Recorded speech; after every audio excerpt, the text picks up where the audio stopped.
So today I decided to rededicate my altar to Freya. I don't.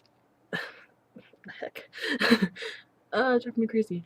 So usually I keep like a balance of masculine and feminine. I kind of just like cut the altar down the middle and I fill each side with different things to sort of balance energy. This is bugging me. I gotta fix my background soon. um, but originally I got into Norse paganism, even though I'm like just a Norse influenced animist. Um, because of Thor and also Frau Holda, she showed up through Yahoo. I think I just posted about this recently. Showed up through a Yahoo group, and I was like really interested in her. And I started studying her, and I was like, oh my god, this person or this deity is like perfect for me. And so she didn't. I don't. It's hard to think that she called me by through a Yahoo group, I guess, or if I went out and found her. You know what I mean? Sometimes people will just say this person showed up continuously in my life, but I don't know if postings on Yahoo group, continuous postings, seeing her name over and over again, was a calling to me or not. And then I had a dream about Thor that brought me in. So I was like, okay, I'm giving in. And Frauhold is actually a Germanic deity, a regional Germanic deity who's based off Frigga. And so I have like some Thor's hammers and different things and whatnot on my altar. So basically it's like I have the wild man and then Thor on my one side. And then I have like Frau Holda and then just a lot of feminine things on the other side. Frau Holda is a crone deity though. So she's like, I've seen her as like a grandmother, and it's weird to have like a father figure on one side and then a grandmother, and it's like just skips the mom and also skips like maiden and different things like that. So kind of still off balance a little bit. But Freya's been kind of poking at me lately, like, hey, pay attention to me, pay attention to me. You need me, you need me. And I'm like, no, I don't. You scare me. It's funny to think that I'm more comfortable with Thor than Freya, that she frightens me a little more than he does, if that makes sense. Because she has so much to offer.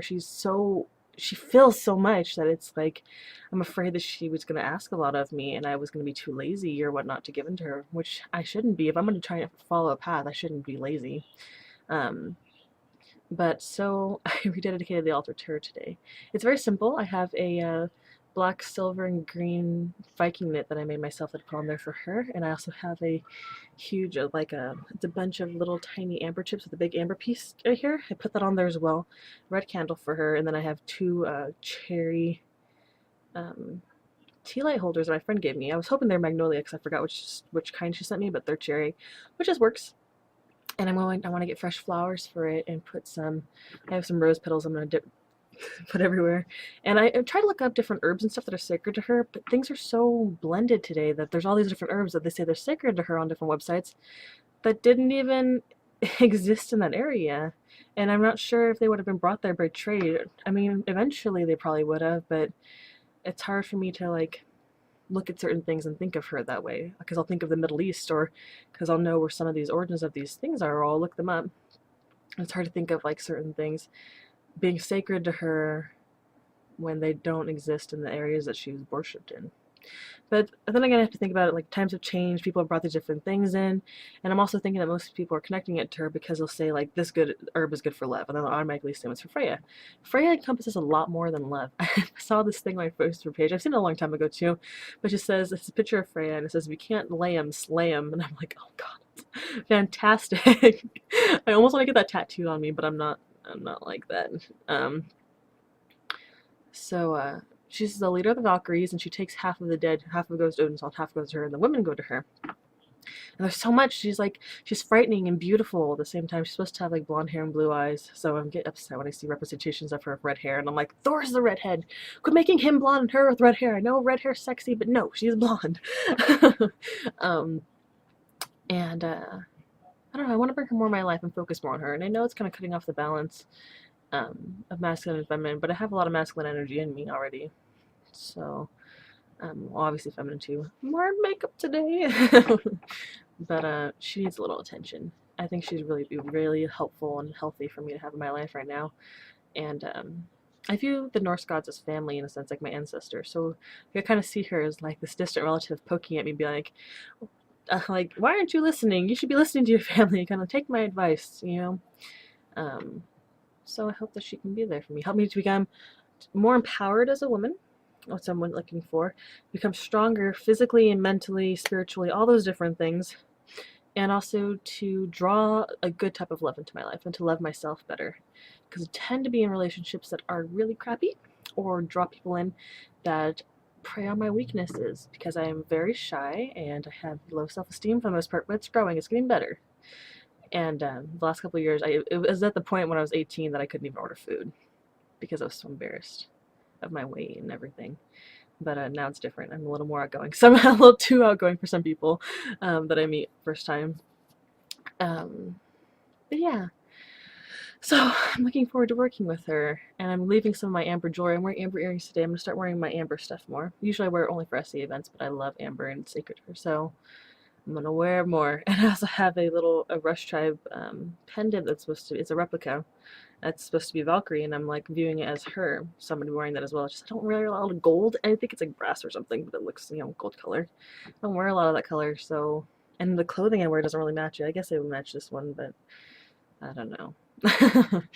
So I'd like to hear who you work with, or if you worked with Freya, your experiences with that. I know I have one friend who followed a completely like Celtic path to the core, and then all of a sudden he's like, by the way, I'm buying some Freya stuff, and I'm like, okay. He's like, yeah, she called on me, and I was like, awesome. But so some people get basically picked up by their deity, and other ones go out and search for something to fill the hole. So I think I'm maybe doing both of that. I need to be empowered. I need to work on things in my life, and she is a perfect person to do that, along with her her twin Frey. I know my friend texted me saying something like, "Don't forget Frey, the god who never made a woman weep," or something. And I'm like, that's fantastic. I love that, because a lot of people don't really pay attention to him for some reason. I don't know what the hell that's about. They usually, when people talk about Norse paganism, they go straight to Odin, straight to Thor, and Freya, and they tend to like kick everybody else out. And I was like, there's so many other people to work with. Even for love deities, there's different people you can work with as well. It's just I like Freya because she encompasses so much, and she's so strong. She's supposed to be like almost as strong as Thor, and sometimes in some stories and consideration she is as strong as Thor, and nearly as strong as Odin, and works magic nearly as well as him. I know she taught him a lot of what he knows as well. So she's a badass girl. And she is the maiden aspect. If there was such thing as a triple goddess in Norse paganism, which there is not, she would be the maiden aspect, because she has never given birth to a child or anything. Frigga would be the mother aspect, actually. And I always say it wrong because you don't hear about her a lot. Figurn or something. I did another video. If you look at the Spindle videos, because this is going to be on both Wayward Mina and the Spindle, that I think I did like a terrible video trying to pronounce her name the whole time. She's supposed to be seen as the grandmother aspect. Sometimes a lot of times people say Frigga is a grandmother aspect as well. That's what I was saying earlier. Frau Hulda is like a grandmother deity, but she's also a motherly one. Like, so I guess they blend them both together in some instances and call them Frigga and Frau Hulda. I'm rambling, but yeah, I'm getting ready to go bye-bye, so I want to make a quick little video, and this is bugging me. I've tried to cover the purple wall, and I tried to cover a map, so it looked bad, so I covered it with a sheer curtain, and it looked terrible, so then I put this velvet curtain up, and it's not big enough, so I'm going to put the sheer curtains on the side, and here, let's see. I used tacks to hold it up, because I don't have any money to buy a curtain rod, which I should. I could make it, then I could like open it in the middle, and you could see the maps or something. That'd be pretty. But anyway. New altar for Freya. I'm still going to be pouring mead into a cup for her on there, because I have a little bit of mead. And I'm going to be looking for some good offerings. Then I'm going to try and look for things that actually grow in the different countries that she was originally worshipped in. And if that doesn't work, then we'll just go for other herbs that some people now will say are associated with her. And look for other things as well. I'm trying to, considering making her own necklace that I won't ever pick up and wear, you know, because I kind of put those on there to draw her in and also to receive her blessings on them for when I wear them. I kind of want to make her own piece. I have a really pretty one, like a dark amber chips and little bone skulls, or skulls made out of bone, but I put a Thor's pendant on it, Thor's hammer pendant on it, so I don't know if that's going to work. Yeah. So thank you for watching my ramblings on my new rededicated altar.